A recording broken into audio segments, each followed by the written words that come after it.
we talk about sleep. I've always enjoy finding out what you can do in order to have a really good night's sleep. And that's what we're going to do right now from Dr. Lindsay Browning. And Lindsay, now you did extensive study in this area down at Oxford. So tell me, how did you get into this?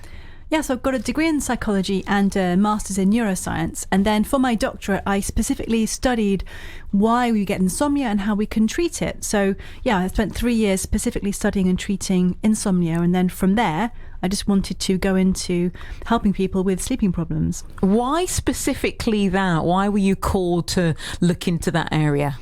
Well, I've never been a poor sleeper myself, but as soon as you start to research and learn more about sleep and insomnia, you find out how devastating it can be. If someone can't sleep well, it can really affect their mental health, their well-being. Even like I deal with people who have quit their jobs because their sleep is so poor, they feel like they can't guarantee that they can sleep well enough to go to work the next day. So poor sleep can be really, really damaging. So is there one thing that causes insomnia? Well, generally speaking, we all can have difficulty with sleep if we're stressed or anxious. And those things we can't really avoid. If you or I had a big event the next day, we'd sleep poorly. But it's when that poor night's sleep or a few nights poor sleep turns into an ongoing thing, because people start to worry not only about the stressful exam they've got, but they're worrying about, will I sleep tonight? And as soon as you start to worry about, oh my goodness, I need to sleep, otherwise I won't be my best at my job, I won't be able to be a good dad, then that stress and anxiety about sleep itself means that paradoxically you start not sleeping because you're so anxious about needing to sleep. What is going on in the brain then that you get yourself locked into that cycle? Yeah, it's so frustrating.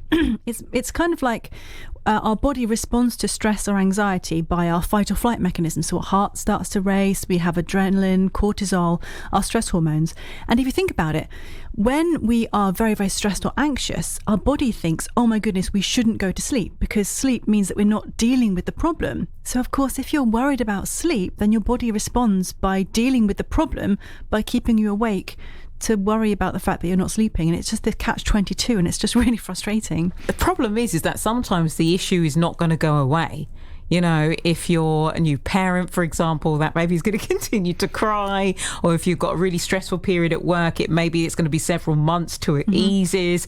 So what do you do in that scenario? It's about doing the best you can in the situation. So, of course, if I have people who have chronic pain or are living with a very stressful situation, of course, you're not going to have perfect sleep. So some of it is about understanding your season of life, the situation you're in, and not expecting your sleep to be perfect if you've got a very loudly snoring husband next to you or something like that. But it's about not doing things that are going to make it worse. So trying to avoid getting really, really stressed and anxious about it, and trying to not spend way too long in bed to make it even worse and make the situation just keep getting worse and worse. I'm going to come on to tips in a moment, but just as it's in my mind, I've got to ask, if you can't sleep, do you get up or do you just stay there tossing and turning, hoping that suddenly you might just drift off? So you need to give yourself a little bit of time to fall asleep, because unless you're an Olympic winning sleeper, you're not going to fall asleep within a second. So a normal sleeper takes about 10, 15, 20 minutes to fall asleep. But if you've been lying there for longer than that and you're getting anxious, you're tossing and turning, then by staying in bed trying to force sleep, you're just letting yourself get more anxious. And the more anxious we are, the worse it'll get. So absolutely, getting up for a little while can be a really good way of giving your body and your brain a break, because clearly sleep isn't happening. So just get up, go and watch, you can read something, go and have a cup of chamomile tea, then you'll calm down, come back to bed, and it's kind of like a reset, and then you probably find that you can fall asleep much more easily when you get back into bed.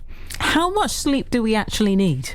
So science suggests that for a working age adult, someone 18 to 64, it's somewhere between 7 to 9 hours. But one problem I have with the people who come to see me is that 8 hours sleep is often bandied about as the magic number. But that's really not helpful if you don't need 8 hours on the dot. We're all different heights. We're all different skin colours. We don't all need 8 hours. Some of us need nearer 7. Some of us need nearer 9. So it's really about understanding your own sleep needs, whether that be nearer 7 or 9, and getting that rather than picking an arbitrary number and trying to get that. If you don't then have whatever your number is, that sleep, what physically can it do to your body? Like, how does it affect you? Well, we really know that getting a good night's sleep and regularly getting enough sleep is associated with a whole host of incredible benefits. So people who sleep well tend to have a reduced risk of depression, anxiety. They have less chance of getting heart disease, stroke, certain types of cancer, dementia, diabetes, obesity. So genuinely, getting a good night's sleep is one of the best things that you can do for your overall physical and mental health. So it's so worth prioritising, not neglecting. See, what jumped out at me there is you said a number of things where you said, okay, it could make you anxious or depressed, but you also said then obesity as well. I mean, that's something that I didn't expect to be on the list. Can you explain that? Yeah, so studies have shown that if someone gets significantly less than their recommended amount of sleep, they tend to eat an additional 300 calories a day. And actually, it might not sound a lot, but that's like a Magnum, an ice cream, which isn't the end of the world. But if you're eating an additional Magnum or the equivalent every single day, then you can see how the weight could start to pile up. And also, if you're not sleeping, you might be less motivated to go and get out and do exercise. It just perpetuates, and before you know it, your hormones that regulate how hungry you feel and how satiated you feel are also influenced and created when we're asleep. So if we don't sleep enough, everything just goes haywire, and we tend to just eat more, and the foods that we choose, not only do we eat more, but they tend to be the less healthy choices as well. I want to talk a little bit more about what you do when people come to see you, and we all need to get some more tips, don't we, on how we can get a better night's sleep. So please do stay with us. On Ask the Experts today, it's Dr. Lindsay Browning. We are in the middle of Ask the Experts with Dr. Lindsay Browning. She's actually written a book called Navigating Sleeplessness, How to Sleep Deeper and Better and Longer. And I thought we'd share a few tips this afternoon. So Lindsay, if we want to get a better night's sleep, what would be number one on your list? Number one would be going to bed at a fairly similar time and getting up at a fairly regular time 7 days a week. But that's a really boring thing, because we all want to go to bed really late at the weekend and sleep in. But the reality is, going to bed at the same kind of time 7 days a week and getting up at the same kind of time, even if you don't have to, is fantastic for our circadian rhythm, which is our internal 24-hour clock. So if we can do that, it's probably the best thing, if you're struggling to sleep, that you can do just on the first thing. As soon as you said that, I was just thinking there are going to be people shouting at the radio right now going, I work shifts, this is impossible. I mean, if you work in shifts, is there anything you can do? Yeah, so working shifts, I work with the police, the NHS all the time.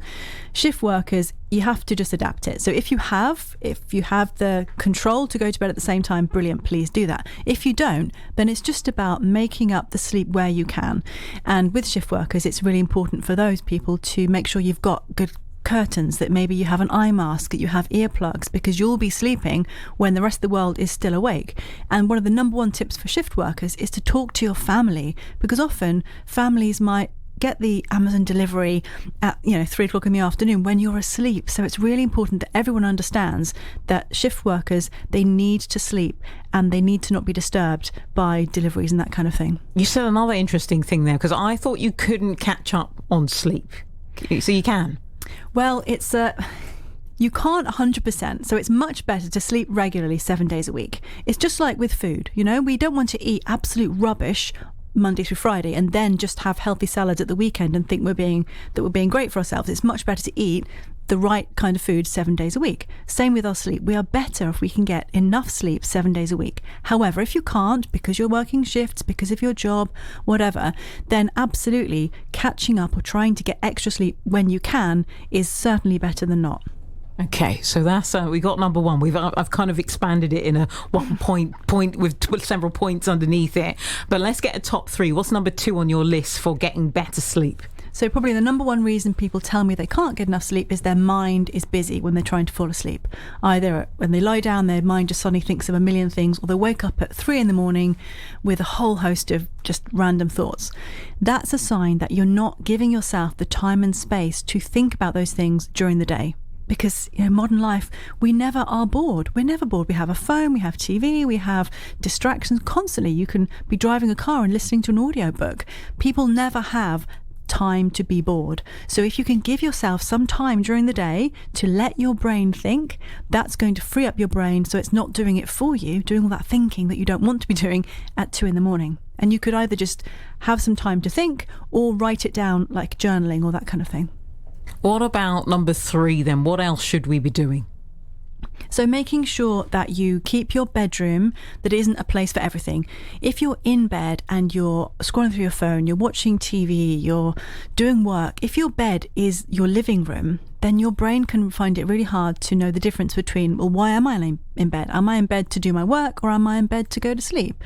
So if you can, try to keep your bed itself just for sleep and the other thing that we might need to do. But that's it. And trying to keep reading, watching TV, certainly, doing work to either a desk in your bedroom or another room of the house, ideally, if you can. And that way your brain will associate your bed as a peaceful, relaxing place rather than trying to wake you up to get that next email written for your boss. It's really interesting for you to say that, because these days the way in which bedrooms are set up is often the bed might be, at an angle to see a television, for example, or near a socket so you can plug your phone in and have it right next to you. And you're almost saying, well, did that do it the complete opposite?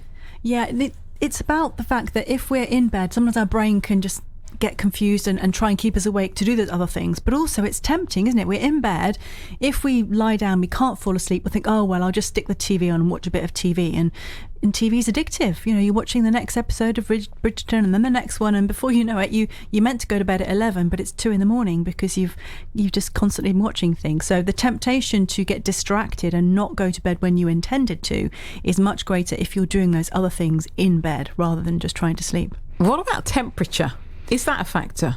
Yep, absolutely. And some people are more sensitive to temperature changes than others. But if you think about it, during the heat waves, in the UK especially, when it's really, really hot, we struggle to sleep. And that's because when we fall asleep, our body temperature, our core body temperature, tends to drop by about 1 degree. And if the room is too hot that we're in, then our body simply can't cool down enough to help us fall asleep. So that's why we suggest keeping bedrooms somewhere between 16 to 19 degrees. But it depends on, again, like our sleep needs, on your own individual preference. And if you and your partner have different temperature needs, then that's when you can use different duvets, maybe even have 2 single duvets so that one of you can have a heavier tog and one of you can have a lighter tog, so that you can throw it off and put it back on, so that each of you can be as cool or as warm as you need to be whilst sharing a bedroom. As you've explained that explains, when sometimes you're sitting in a living room and you feel really cold all of a sudden, because you're in that stage of perhaps even drifting off a little bit, and that's because your body temperature's gone down. You get up and move, suddenly you're all right again. Yeah, we need our body temperature to drop as we fall asleep. But yeah, our temperature, especially when we go through the menopause, it can really fluctuate, and our ability to regulate temperature can really go haywire, basically. So especially if you're a woman of a certain age, you might find that you're suddenly a lot more temperature sensitive in your bedroom than you were before. Now, if you perhaps are not able to go privately to seek advice from a professional like yourself, is there anything where you can go to get a bit more advice on how you can have a better night's sleep? Absolutely. So the NHS recommendations are that if you're struggling with your sleep, you have insomnia, which is a significant difficulty falling asleep or staying asleep, then you should be able to get access to treatment for that called CBTI, which is Cognitive Behavioural Therapy for Insomnia. And it's the NICE guideline NHS #1 recommended treatment. And you should be able to get access to it if you speak to your GP. But lots of people don't want to speak to their GP because they think, well, either I'm just a poor sleeper, what can I do about it? Or they don't want to go to the GP because they think, well, I don't want to get prescribed sleeping pills. But actually, if you do speak to your GP, it is highly likely that they will find an option to direct you to the right level of support and get you the treatment, behavioural treatment, not necessarily needing medication, that will help you fix your sleep. That could be a worry for a lot of people, that they're going to end up being on some kind of drug that they really don't want to be. So I think that's important to flag up. Of course, there's lots of more tips that we haven't covered today in your book. So how do we get hold of this one? So my book, Navigating Sleeplessness, is available from any bookshop that you want to find. And you can find information on my website, which is troublesleeping.co.uk. And I'm on all social media at Dr. Browning Sleep, at Dr. Browning Sleep. Oh, I love a website that says what it does on the tin. Yeah. You're not going to forget that one. And you've brought a book in for me now, so I'm going to have to take all these tips and try and improve my sleep. I think the telly in the bedroom thing is one, because I do have one in there, and I've been thinking for lots of times that it needs to cut in, and I need to get rid of it. So as you've just winced at me, I think I will get rid of that. Really good to catch up with Dr. Lindsay Browning. Maybe you've discovered your own tips as well, been on your own sleep journey.